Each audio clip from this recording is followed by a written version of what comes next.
Hello, and welcome to Still Buffering, a sister's guide to teens through the ages. I am Riley Smurl. I'm Sydney McElroy. And I'm Taylor Smurl. Sisters, we have a very special guest with us today. He's you might know him. I don't know, he's kind of popular. Sydney, do you want to explain who our special guest today is? Yes, I would be happy to. So I don't think he needs an introduction, but we can see him and you can't, so we will give him an introduction. He is the creator and star of the multiple Tony Award-winning Hamilton, an American musical, which is fantastic, as everyone knows, everyone on Earth. And he is working on the upcoming animated Disney movie Moana, the music for that, and he will be starring with Emily Blunt in Mary Poppins Returns. Lin-Manuel Miranda is here. Yeah. What's up, Huntington? What's up, Brooklyn? What's up, Smurl sisters? Thank you so much for joining us. Yeah. Oh, thank you so much. Longtime fan, first-time caller. I'm thrilled to be here. That's so weird. And talk about, how we teen and how we survived. I didn't mention, I think that's the most important title I could give you is friend of our show, friend of Still Buffering. Yeah, absolutely. Member of our Facebook That's what's made me the man I am today, and I credit you fully. And thank you. You guys delight me on the weekly. Well, we do our best. We try. Anytime we have a guest on our show, we like to let you kind of give our listeners an idea of who you were as a teenager. So they kind of know, like, if they're a teen now, where you would fit in their high school or when they were a teen. So Lynn, how did you teen? Well, Sydney, the honest answer is if the title of this show is How to Theater, I was Mark in Rent. But tiny and Puerto Rican and wearing cross-colored jeans. I had an old school camera on my shoulder at all times. I filmed my friends. I made movies. I was in the school play. We had sort of a school play structure that was play in the fall, musical in the winter, student-written plays in the spring, and that was sort of my existence as a teenager. I didn't count it in semesters. I counted it in what the play is. All around gadfly, probably really annoying. But, I'm of your generation. I made mixtapes for girls with secret messages inside. The only sport I played was handball, which is a very New York thing that requires walls in order to play. I loved when you guys talked about asses up, because that was a huge game when I was a kid.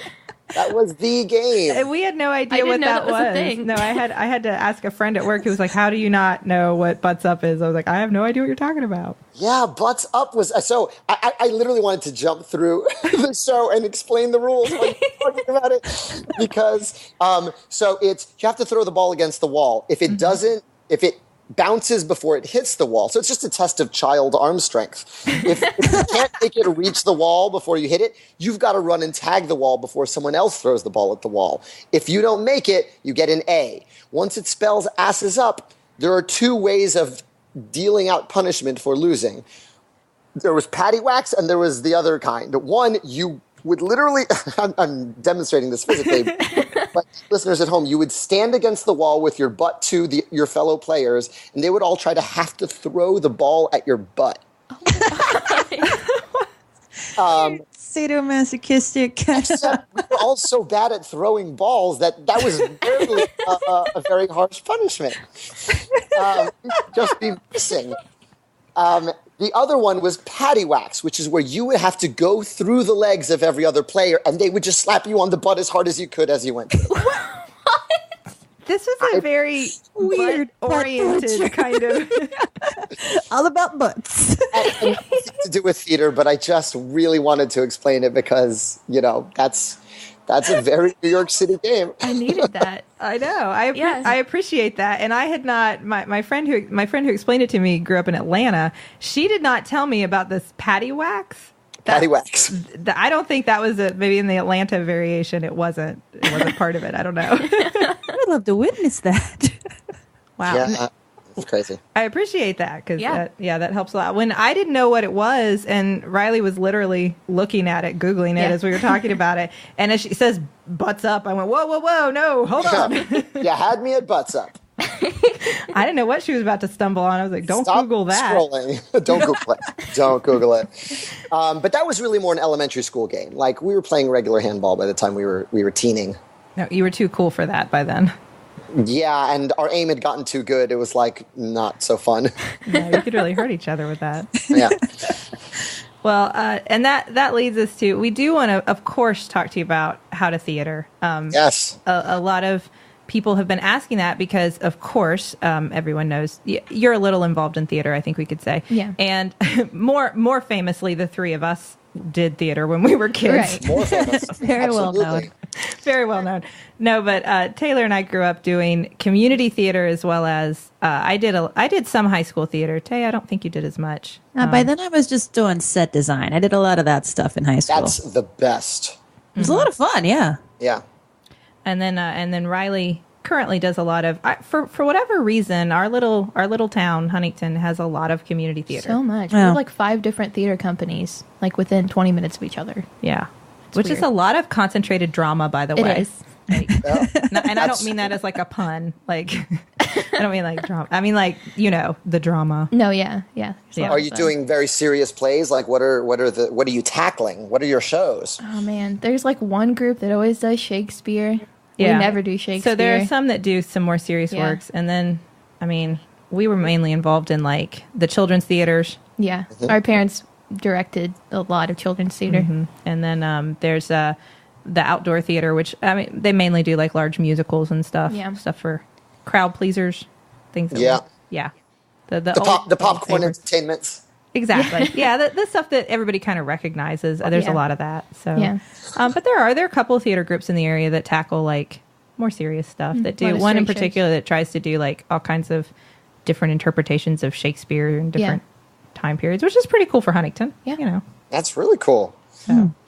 So anyway, so we did a lot of that growing up, and I think that it's fair to say, like you kind of mentioned, Lynn, that it defined us to some extent. I know for me, pretty early on, I recognized like I am a theater kid, and it was nice because I didn't have like a place to fit before I figured that out.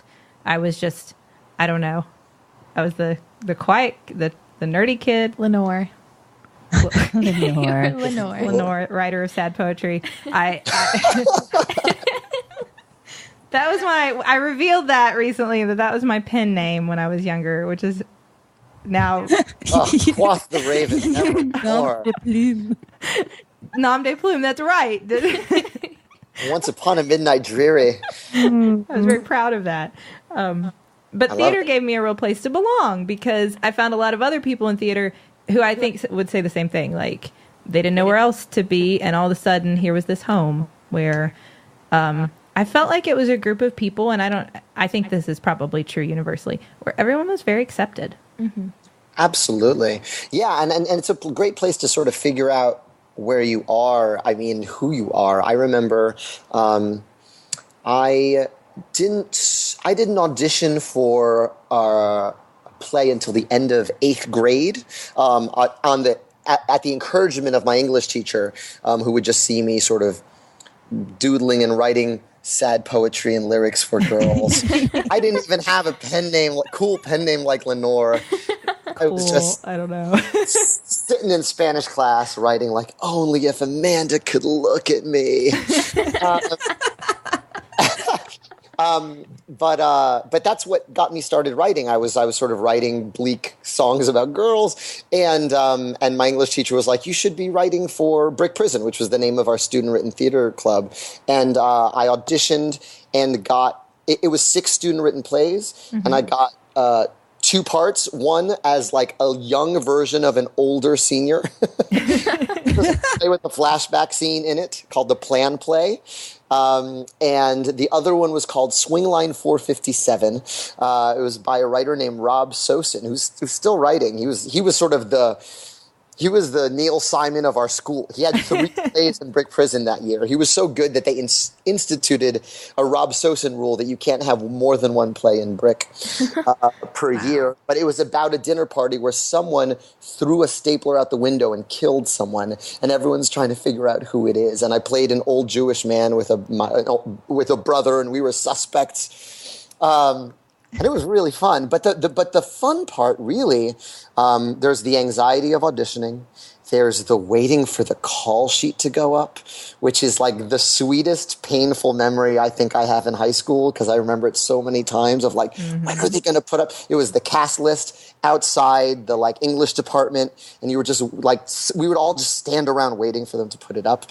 Once I got in, getting to make friends with kids of different ages. I mean, you can't put a price on how much that saves your life in high school, because there's so much drama of who loves who and who's fighting with who and who's dating who, and they were our friend today, but we hate them now. And like, you can step outside and go, I'm going to go hang out with my friend in another grade who doesn't know who any of these people are. Yeah. And it gives you such perspective on high school because, and there's bittersweet stuff that goes along with that, right? Because you make really close friends with people who graduate.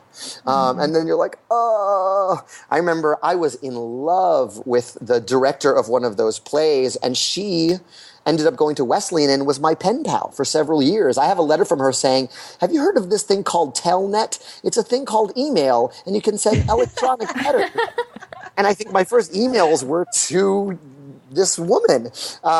And funny side note about that, this girl who I wrote letters to, she went to Wesleyan, where I ended up going later. She met her boyfriend when they were both pre-frosh and visiting the school, and her boyfriend was Craig Thomas, and they're the basis for Marshall and Lily on How I Met Your Mother. Really? Oh my gosh. The creator of the show. So yeah, so my pen pal and first-time director was Lily, was the basis for Lily. Oh, that's crazy. That's Isn't that insane. a crazy small world thing? Cool. I know you're a fan of that show, so I wanted to tell you that. But like That's really cool. I was the first person who directed me in high school theater.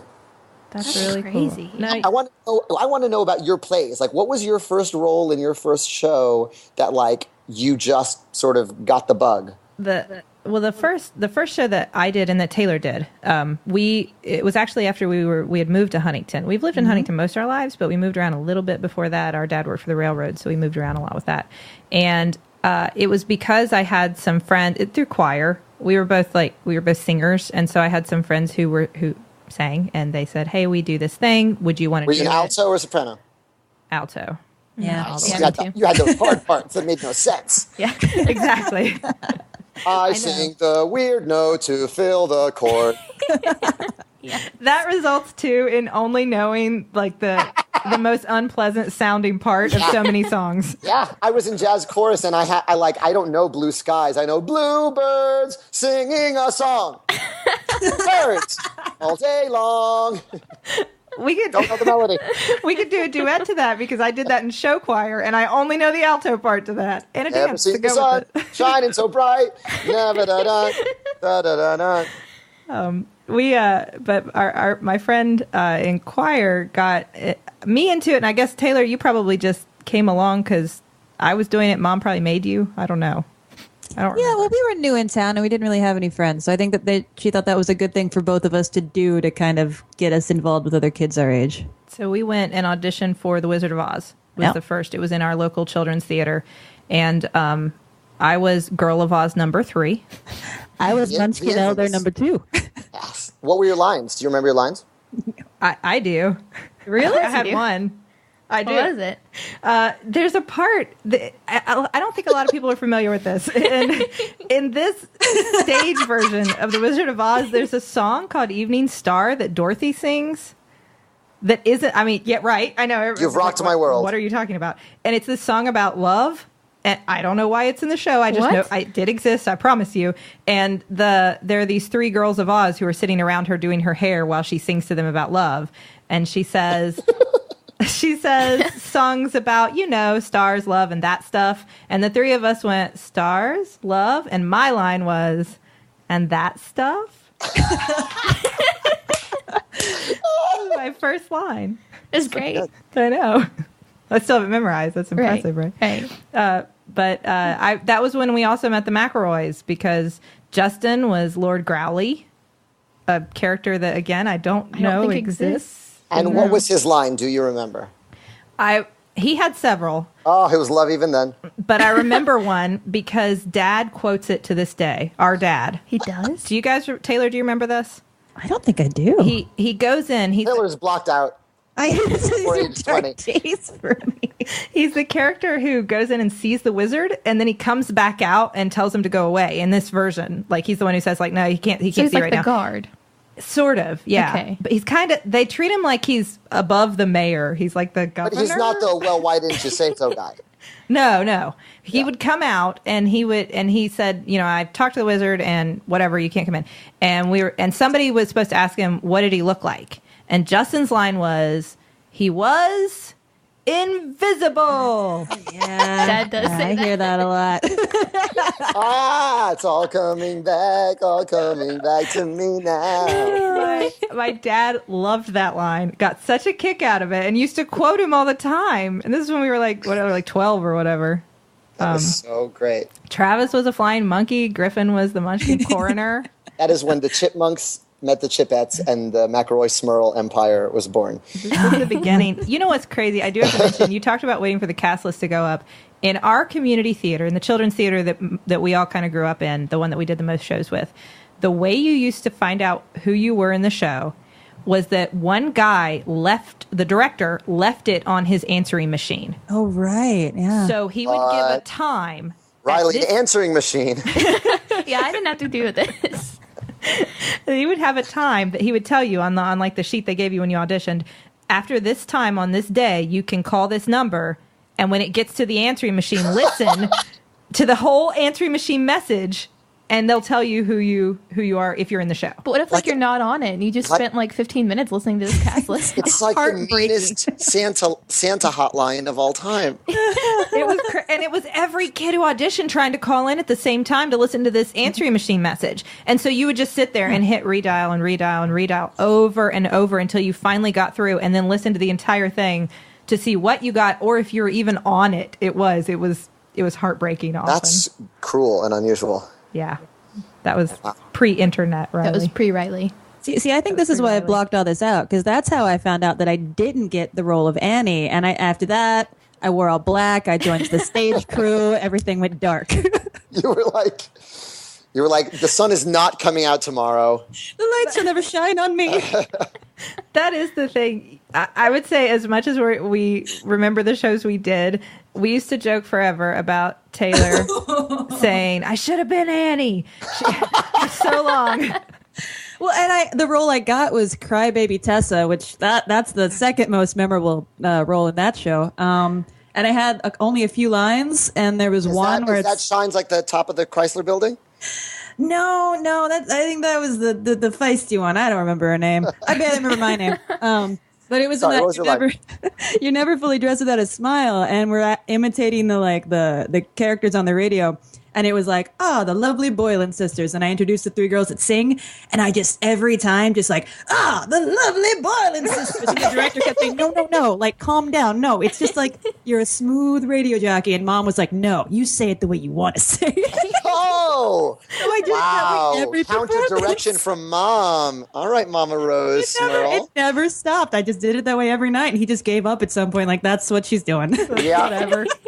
She's like, I can't interfere with Mary Smurl. No, exactly. Yeah. Sing out, Louise. Is that why she started directing?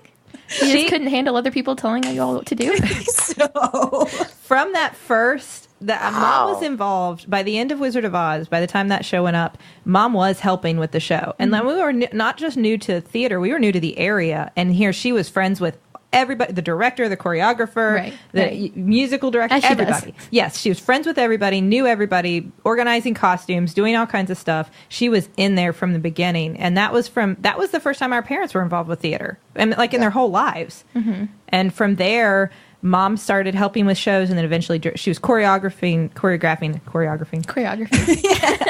You know that's that word. You know, It's a tricky word. It changes emphasis based on whether you noun it or verb it. teaching the dance, and then she started directing shows, and then our dad kind of caught the bug and wanted to be in them. And the first show he ever did was Peter Pan. He was Captain Hook. 3 times, right? He's been Captain Hook. He's been Captain Hook 3 times. I was Captain Hook. Really? Sixth grade. Yeah. I was the only Captain Hook you'll ever see with like Adidas on. Because it was sort of a half dress, half. I had like a long black wig, but also like jeans and shoes. It was a very mixed, confusing thing. Dad got really into it, and he took it all very seriously. He would have his own private makeup kit that was separate from ours, like we didn't share. He personalized all of his script binders with like pictures of the original cast from the Broadway productions and like quotes from the original actors. He still has a script from when he was the Scarecrow in The Wizard of Oz, and that's what he uses to direct The Wizard of Oz. Yeah. It's his personalized Scarecrow binder. With like Ray Bolger on there, like pictures of him. And quotes and yeah. Wow, that's amazing. He's like, call me Hook. Your method at home, was it like, no? I mean, here's the thing you have to be careful. Charlie's really into The Wizard of Oz now. Mm-hmm. And if she mentions a line from The Wizard of Oz or quotes the Scarecrow, it's the whole, like the rest of the show from then on, he just launches into. Wow. So, yeah. He got more leads than any of us, I think. Oh, yeah. Put together. Definitely. Put together. Yeah. Riley, what was your first show? Susical, the musical. I was 3 or 4? 4. It was 4. Yeah, it was in 2005. I was 4, and I was the baby kangaroo. And I had 3 lines. Do you remember them? Yeah. I said, humph, and then, me too. And then, wait, maybe that was it. Maybe I said 2 lines. Well, humph is an all-time great. I know. Humph. You did. And you said I it with memorized gusto. the choreography. I said it with gusto. I had gestures. I had faces. I had voices. You had a bedazzled hat. I had a bedazzled hat and sparkly overalls. Mm-hmm. I still have that bedazzled hat. Amazing. I had my Captain Hook wig well into adolescence as I was making movies as teenage rent marked. Whenever we needed lady characters, that's what would go on someone's head. When I couldn't convince girls to come over and play parts. That was definitely, you mentioned Rent, and when I think about like my high school theater experience, we did shows, and I remember the shows themselves, and I remember the parts I played, I guess. But what I remember more was just all the time we spent backstage and at rehearsals, largely singing Rent. That was pretty much it. Was just it within ourselves casting Rent. Well, you and I are about the same age. That came out like our junior year in high school. Mm-hmm. That's about right. Yeah. Yeah. Same here. I mean, I remember dream casting that show with the available kids from our high school. You know, we knew we'd never get the rights; they would never be released while we were still in school. But I was like, if it would happen, you know, I remember being really, I mean, that was the thing. I actually I was in show choir as well. And we had a pancake breakfast to raise money for the show choir. I remember this. Do you remember this? And we did like the numbers that the show choir did, but then in between, they kind of gave us free reign to do our own songs, our own numbers. Like if you bring something prepared, like some music, we'll play it, and you can sing some songs. I know what in I'm between. hoping that you're going to say. Or sing. Right. So I didn't bring any music or anything. I just thought, well, they're letting us do this, and like we all know Rent, so I did Over the Moon with the Maureen performance. Yes, I was Maureen. Yes, doing Over the Moon with like all my friends doing like, you know, all the mooing and doing the backup, like leap of faith, like doing that in the background. You have to treat us to some of this right now. At a pancake breakfast. You still have it memorized, right? I'm not going to perform. Give us a section. I think the hardest part though is when she talks about drinking from the cow. I think because I just picture like all these, like we're in Huntington, West Virginia. You said the word swollen udder in a pancake breakfast. I said I sucked the sweetest milk I'd ever tasted. I did that, and then I slurped. Moo with me. I know, in front of, I mean, like in a high school people, cafeteria. Right? Like in the morning, it's a breakfast in front of like all the parents and grandparents, and I'm just I don't know. Oh my god, that is so great. Oh my god. I love it. I'm trying to think of another funny. So I was. So here's my high school theater career. It was in terms of musicals. I got to be the Pirate King in Pirates of Penzance in 9th grade, which was amazing. But I was at the peak of puberty, so I basically yelled my whole part the whole time. I was just, "Away to the cheating world go you," because I couldn't hit any of the notes. And then I was Judas in Godspell in 10th grade, so I know the book of Matthew from the Bible mainly because of show tunes. Yeah, and yeah, and then it was all student directed at my school, so I kind of had to make a choice: do I want to keep acting, or do I want to be sort of the behind the scenes guy? And so I assistant directed in 10th grade. I started dating my high school girlfriend, and she was a year older than me, and she directed a chorus line, and I was her assistant director. So it was literally what I did for love. And I mean, they were so cool. Like, we did the original chorus line, and if you know some of the lyrics in a chorus line, I don't know if this is a family show or not, but dance 10 looks 3. Yeah. We had a teenage actress with falsies in her bra, like full on singing it, and thinking, like, being an adult, being like, I would have been so uncomfortable watching kids sing that song, but we were like, we're doing it. Oh my God. Oh, I can't even imagine, because No. I'm picturing like that would be like Riley doing that, and I can't even. See, no, I know. No, I know, but when you're a kid, you're like, yes, like freedom of expression. And I will never forget this. We basically, everyone had their own costumes. Like, chorus line's not very expensive to make. You're in dance clothes and leotards, but we did have to rent the gold costumes for one at the end. And guys, let me just say that the cut around the crotch area for these rented costumes was unbelievably unforgiving. So Meredith, our director, had to take the girls aside and talk about shaving. And sort of that area. And I had to talk to the boys about what a dance belt was wearing that, because the outlines were such that it was really becoming a rated R show full of teenagers. They were just really tight crotches. Tight crotches on children. It was pretty bad. That's a tough conversation to have to talk to your peers about. That's when being a student director is like not fun. No, I can't even imagine. Guys, your junk is too noticeable. We gotta figure something out. Well, which did you find you enjoyed better? Did you like being on stage or creating the, kind of putting it all on stage? I basically found the ratio that I still live out now. Like, I really loved writing plays for Brick. And I really loved directing too, but directing is really hard when you're a student director. You can't pay them, and you can't fire them if they're skipping, if they're cutting class or they're cutting rehearsal. Like, you actually, in a way, it kind of helped me a lot in terms of confidence, because you just have to project an authority that's entirely made up. It's like, you better come to rehearsal or you won't be there. You kind of can't say that when you're a student director. So I kind of learned a lot about just sort of like figuring out how to guilt people and figuring out how to like just sort of project an authority of like making a team effort, like you're letting down your fellow cast members. Like, you kind of had to learn all this like way of keeping people collaborating when there's no incentive to do so other than the thing you want to make. And that's become valuable sort of time and time again.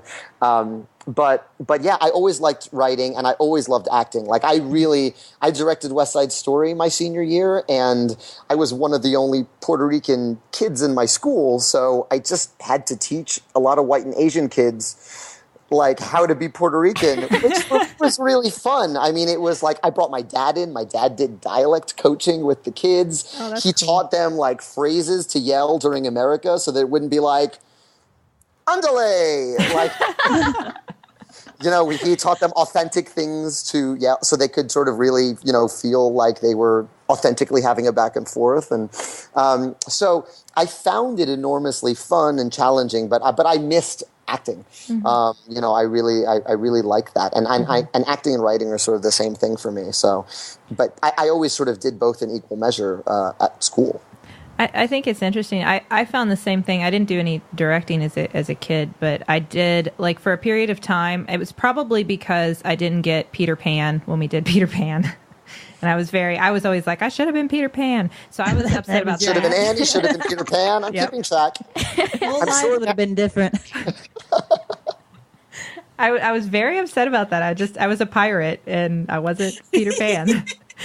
And after that, I kind of swore off. I was like, I'm done with the stage. I'm gonna do tech crew for a while. Yep. And so I stuck with. I did either on the crew. That was actually like the first time that Justin and I dated, so to speak. Ooh. He was.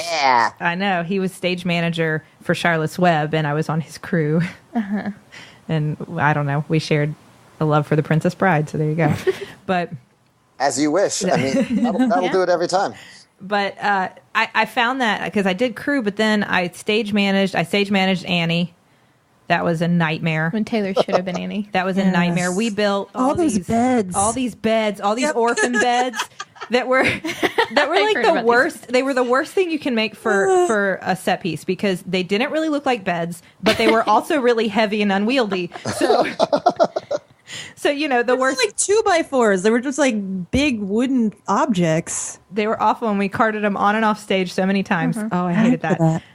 But it really did give me a lot of confidence to do that. And then I did sound. We used to have, like, ours was totally run by kids. We'd have like somebody mentoring you, but a kid would do sound and would do lights and would learn how to operate the soundboard and all that stuff. And I found that like a big thing for me. Like, I'm in charge of this, and I could tell people, like, be quiet, I'm testing this. No, you get over here. I need to check that. Did you turn that off? Like, I always loved yelling at people in the show. What'd you do to that? I had it on. This is your fault. But that really was good for me because I was kind of a shy kid, and I got confidence from being on stage. But tech crew, I think, was really where I came into my own. Didn't you help Mom choreograph for a while? While she was pregnant? I didn't actually. I can't dance, so I didn't actually like. That's not a skill set I have. Can any of us dance? Can you? No, okay. Riley? I can't. I take dance classes. That doesn't mean I can dance. No, we can't dance, but our mom checking can. in. That's Mom our can. motto. We can't dance, but our mom can. Still buffering. But no, she was so pregnant with you when Very we pregnant. did Good Man Charlie Brown. So because I was pregnant. born like right during the run of the show. Mm-hmm. So she would show me the dances at home, and then she would like chill because she was so very pregnant, and I would teach the dances to the kids. Mm-hmm. But no, I could never come up with that stuff on my own. But our mom can. Yeah. Sounds like your mom is the Mama Rose of this whole industry. In Huntington? Yes. She really does. Yeah. She's pulling the strings.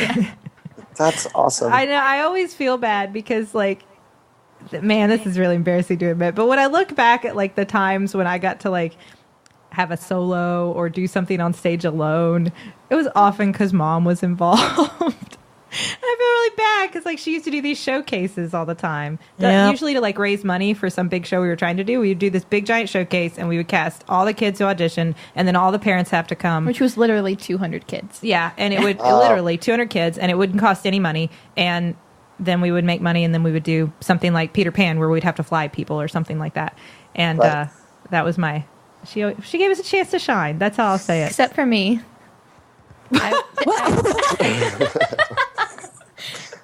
No, by the time I was doing theater with Mom, when you all were doing theater with Mom, you were in high school, right? Mm-hmm. When I was doing theater with Middle Mom, school, I was like 9, 10.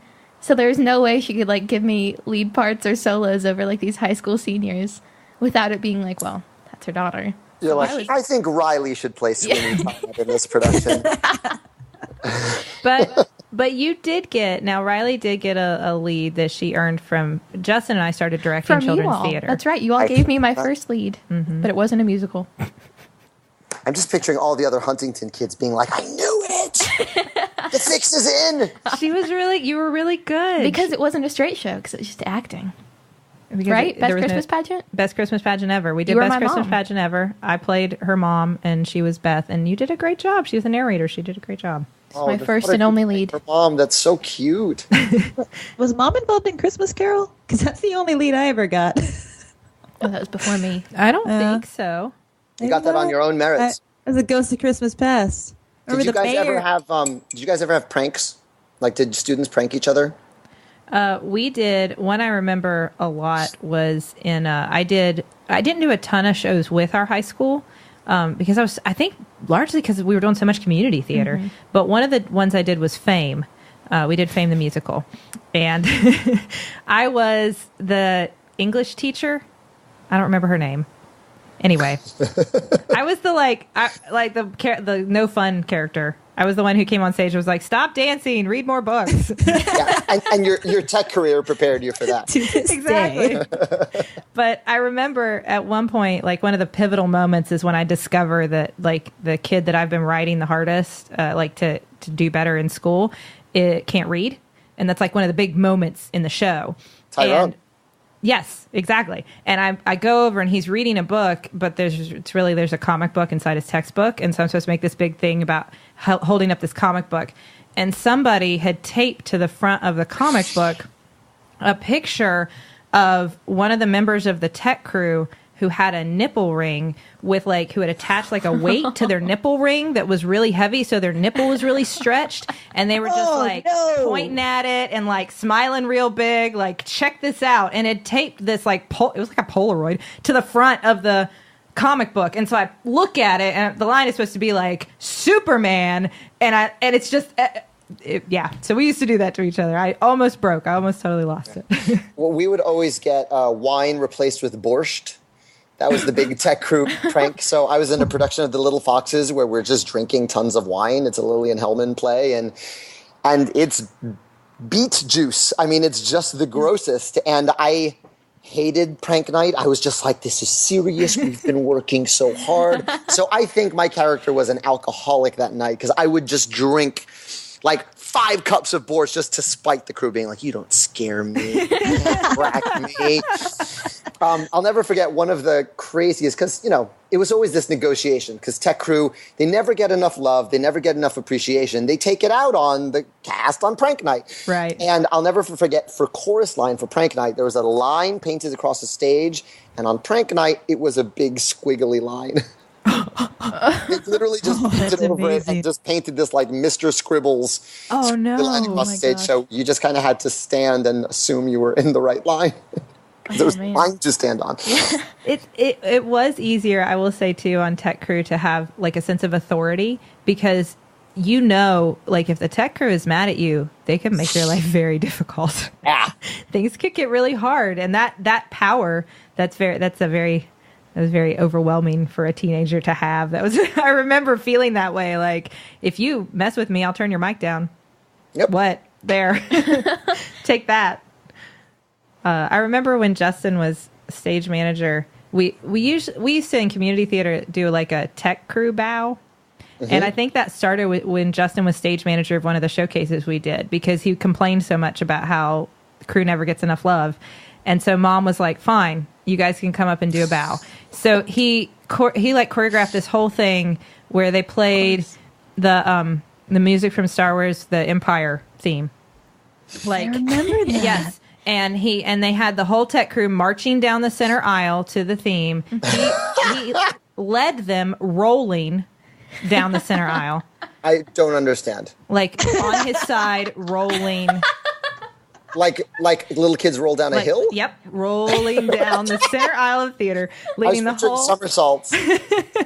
Nope, rolling like a kid does down a hill, leading the whole tech crew down to the stage, and then they got to step up and say their name and wave and bow. It was like the biggest, grandest bow anybody ever got. Justin started that tradition because of man, Justin. And they don't even do it anymore. Get a win for tech crew everywhere. We used to do a thing after our bow. We'd go, lights, sets, sound, stage, costume, props, bam! That's nice. Yeah. That's do you guys have any fun warm-ups you remember from high school theater? Oh, man. Any that you do now? I created some. They still do at my old high school, which I found out when I went back to visit earlier this year. What did you create? It was stuff that like I'd learned at camp and just brought to school. And like we had a song called Flee Fly Flow. Mm-hmm. You guys know Flee Fly Flow? Yes. I think I do. Yes. I think I do. I think we did it for a speech and debate. Yes said no. Did you? I think we did. Can I hear your version of Flee Fly Flow? I don't know it. What? I don't know. What do you mean then? Is it like I'll do our version, and so this is what we would do. And I would have the cast repeat after me. Flee, flee, flee, fly, flee, fly, flee, fly, flow, flee, fly, flow, feasta, feasta, kumbala, kumbala, kumbala, feasta, kumbala, kumbala, kumbala, feasta. Oh no, na vista, oh no, na vista. Estamina, stalamina, uwala, walamina, estamina, stalamina, uwala, walamina, estamina, stalamina, uwala, wa. Estamina, stalamina, uwala, wa. Estamina, stalamina, big deep, little deep, bubbles, deep, not one, not shh. And then they all go, boo, we don't know it, ha. That was like our energy thing to get into the show. That's really we had cool. a very, very slowed down version of that because none of us would have been able to do that. We had Mommy Made Me Mash My M&Ms. That's so much better. Mommy made me mash my M&Ms. Say what? Yeah, we had that. Yeah, we had something like that, except very slowed down. And a girl who just graduated recently, you probably know who I'm talking about. I don't know how she knew it, but she taught it to us. She was always the lead in all the shows she did. Oh, okay. And she used to... And she taught it to us. She shall not be named Voldemort. Yeah. Yeah. And she taught it to us, and no one ever knew it, but she did. Yeah. Did you guys ever play the game where you all close your eyes and try to count as high as you can? I don't think we did that one. Like to warm up? Yeah, well, it was sort of like a trust, energy, get on the same page exercise. And if two people spoke at once, you had to start from the beginning. And basically that was like the whole thing. Like we could play it right now if you want. Okay. What do we do? So what do we do? So basically, together, the four of us, we're going to count as high as we can. If either of us speaks, but we're not going to decide who goes in order. We're just going to do it. And then if you say more than once, then you got to start again. Okay. And you don't have to say anything. You just kind of, here we go. 1, 2, 3, 4, 5, 6. Oh, no. 1. 2. Dang. So you always get really high the first time, and then you kind of start to think about it, and it messes up, and then it takes a long time to get back there. It's a nice metaphor for theater. No, I like that because we used to do the things in addition to things like we did like the aluminum linoleum and things like that to warm up. Red leather, the yellow leather. Yeah. Can't even say that once. No.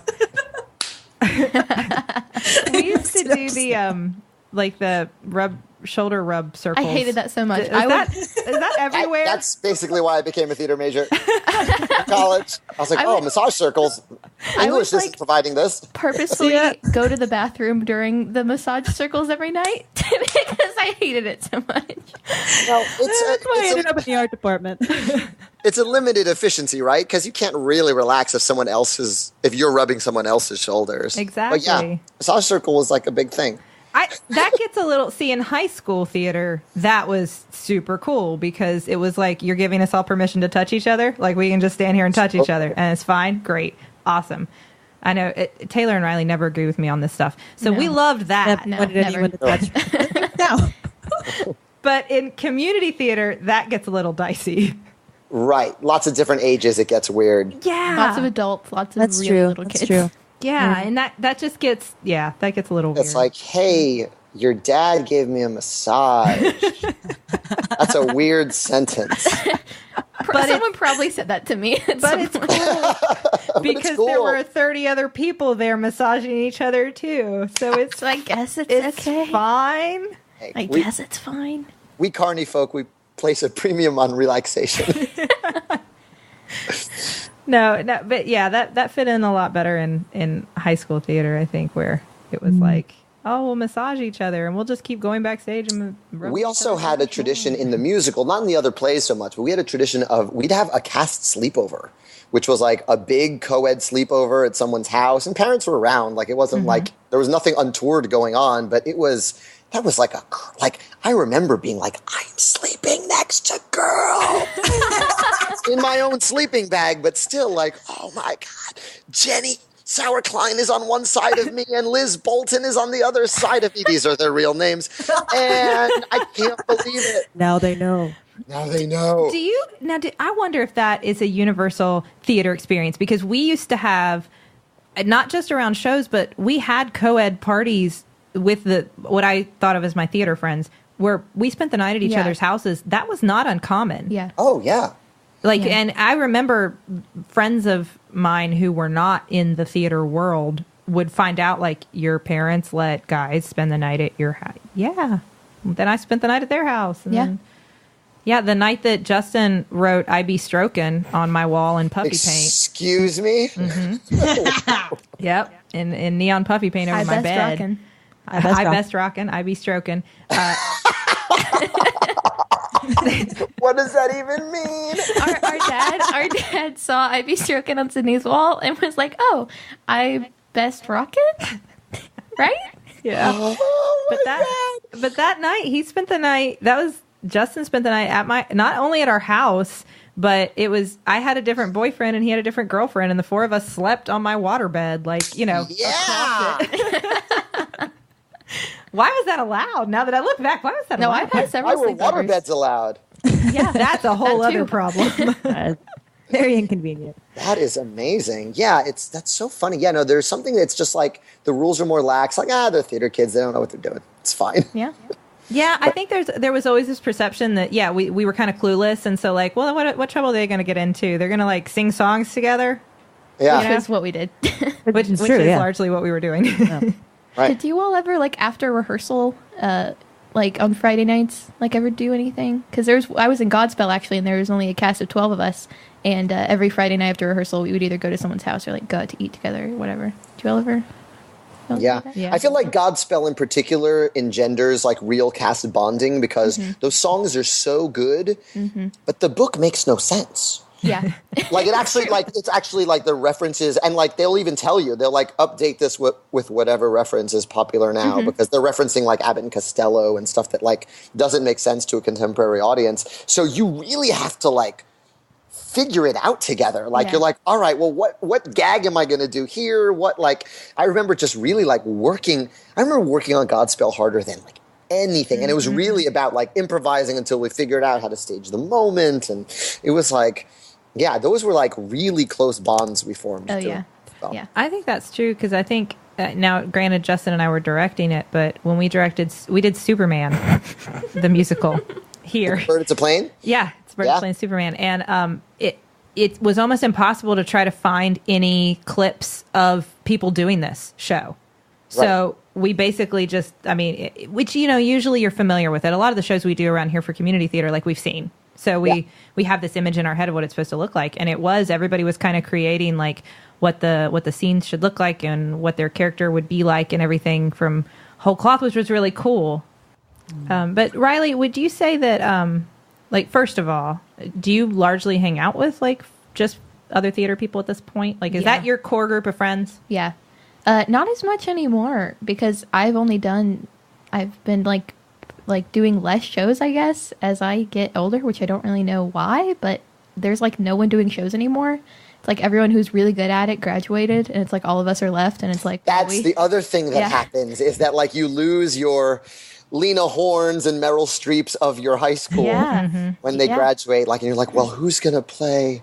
And it's that's so real. Yeah, and all the boys, because you have to have boys, but all the boys are like 9, 10. It's like there were a bunch of boys that just graduated, and then all the boys are like 9 years old. So no one does shows anymore. That is the hardest part of community theater, is trying to find boys. Theater, full stop, trying to find boys. I remember basketball was always the same time as the musical, and all the best dancers at our school, like they'd be on dance team, and they'd be, you'd see them dancing at parties, and you could not get them to audition. This one kid, Russell, I'm still mad I never got him in a musical. He was a really good basketball player. And I got Dane Martinez once, and he gave the performance of his life. He was Paul in a chorus line. And then I kind of did West Side Story. I was like, well, at least we'll have Dane Martinez. We'll have like a Bernardo. And then he was like, no, I'm doing basketball. And I was like, no. I was always fighting basketball for boys. No, that's true. That's true. And that made no sense to me. I was like, would I rather hang out with a lot of women singing show tunes or like play a sport I'm not very... Oh, women singing show tunes. Like, why would you want to spend life any other way? That was actually... This is kind of sad. I talked in middle school. I remember I talked my crush into auditioning for a show. I did community theater, and I talked this guy I was interested in, like, you should really come out. We're doing this show, Bye Bye Birdie. It's going to be really cool. You know, we're going to be in like poodle skirts and stuff. It's going to be fun. You should come out. You know, you get to sing and dance. And he's like, oh, I don't know. And I was like, really? It's fun, you know? And so he auditioned, and he got the boyfriend. What's the boyfriend's name? Hugo? Something like that? Hugo, yeah. Yeah, Hugo. He got Hugo, so like he was good.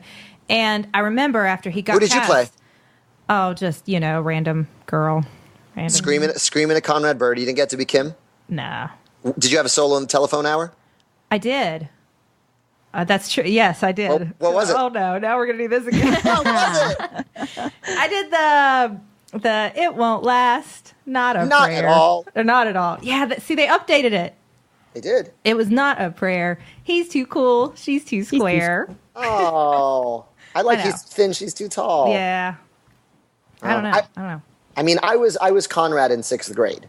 And that's probably the only reason I'm here talking to you guys, because I was 12 years old and 3 foot tall, barely.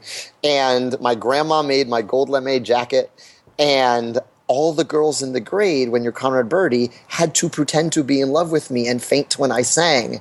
And you can't give that to a 12-year-old boy who's more hormone than man. Like I was just like, I want to do this for the rest of my life. Like I got, like, that was like a lethal dose of like the musical theater high and like what it can be. Like applause, girls fainting at your feet, like this forever, full stop. Mom, I found my thing. I found my thing. I found my special purpose. I've got one of those.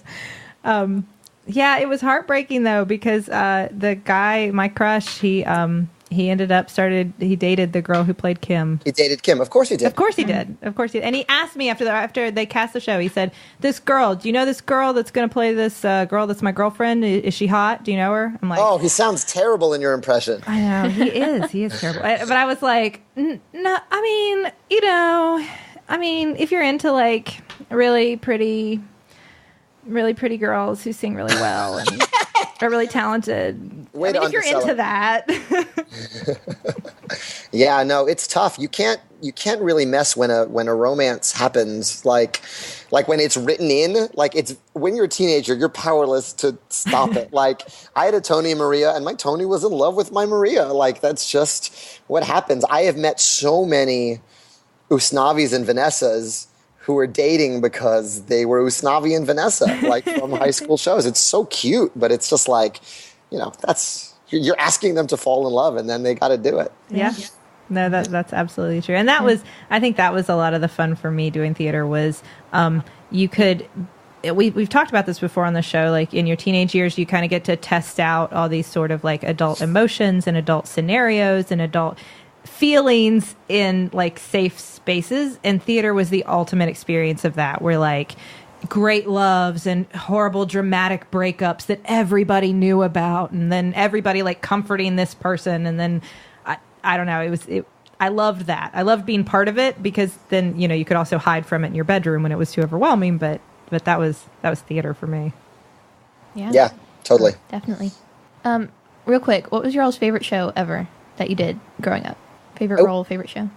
Favorite role? I gotta say, putting together Chorus Line was really like the highlight of my high school career. I would say directing West Side Story, but that was actually really stressful. It was exciting, and I felt really proud of it, but it's stressful to be in charge. But to like actually be a part of it, and sometimes help with this performance here, and sometimes, you know, like there was something that was so rewarding. It was that's such a hard show for high school kids to do, especially when we're all doing it ourselves. That like the achievement of that, and you know, someone I loved like really being the mastermind of it and being able to facilitate in that way, that made me fall in love with like the collaboration of theater in a very real way. Of like, oh, I'm needed here because this person can't get out of doing their homework, and I'm needed like just being like rushed to put out fires, and also like help stage things. It was really like, I'll never forget that. Yeah.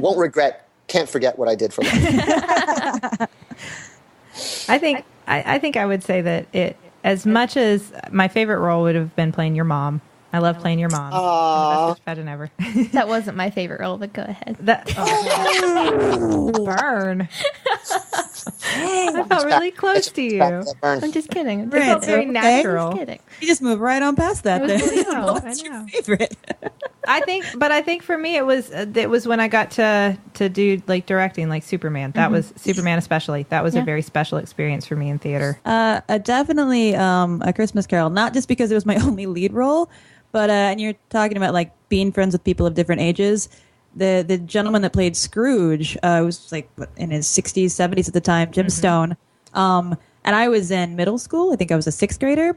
And like somehow like one of the best friends I've ever had was that guy. He made me laugh. I made him laugh. Like it actually was like a weird, like really important friendship to me when I really needed one.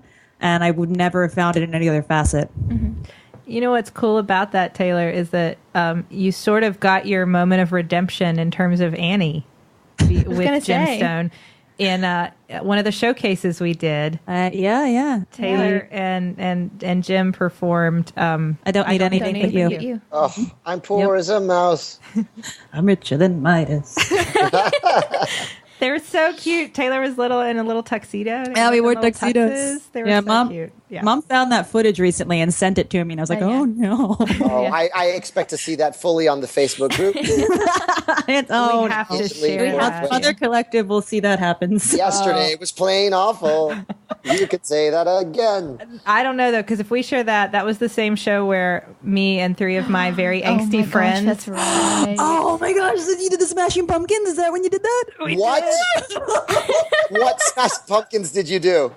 What is the song? Good night. Good night. Good night. Always. Yeah, that song. Forever. Yeah.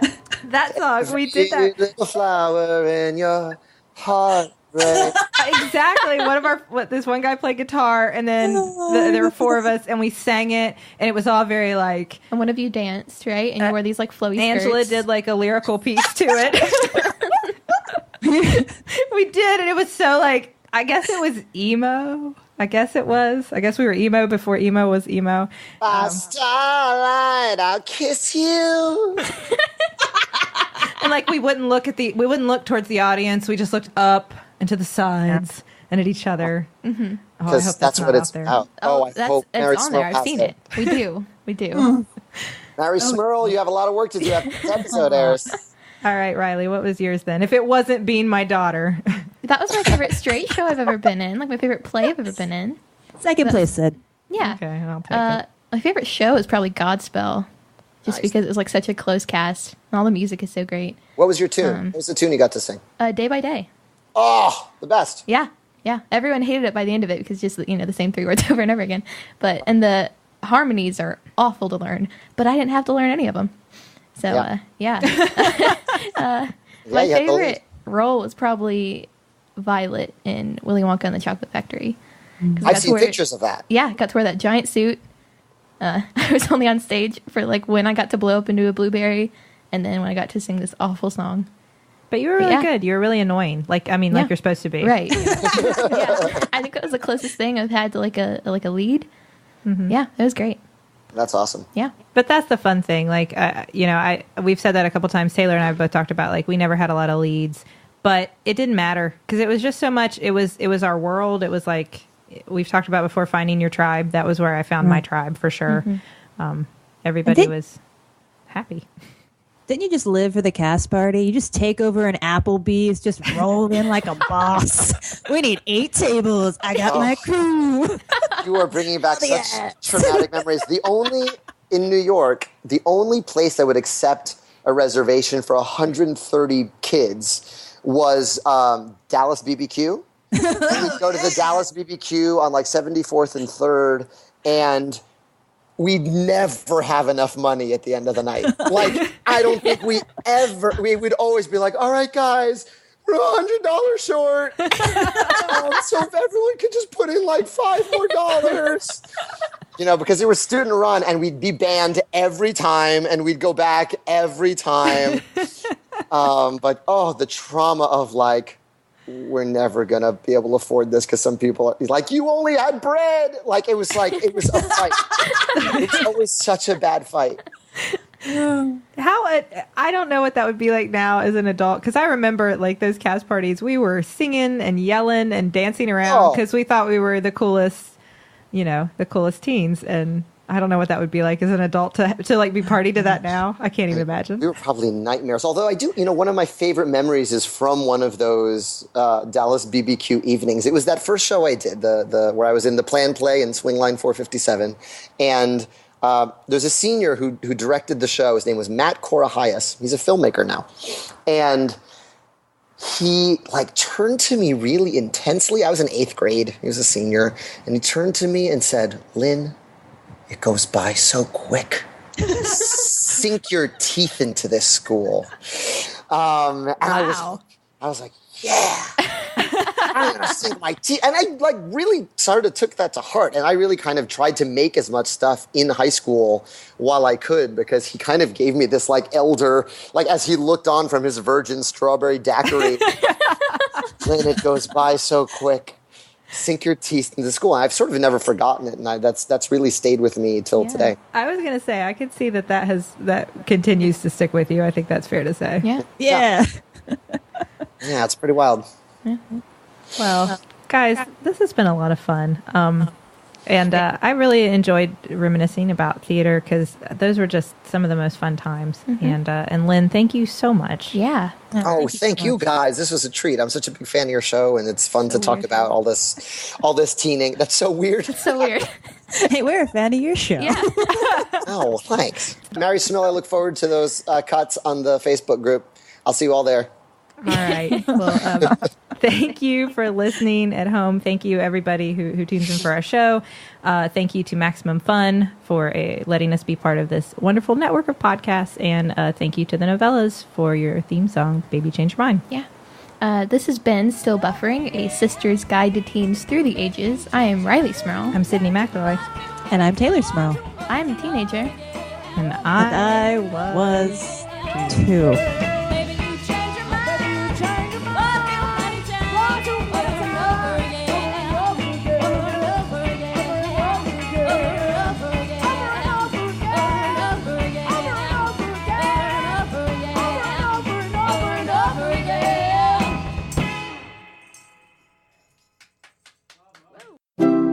MaximumFun.org.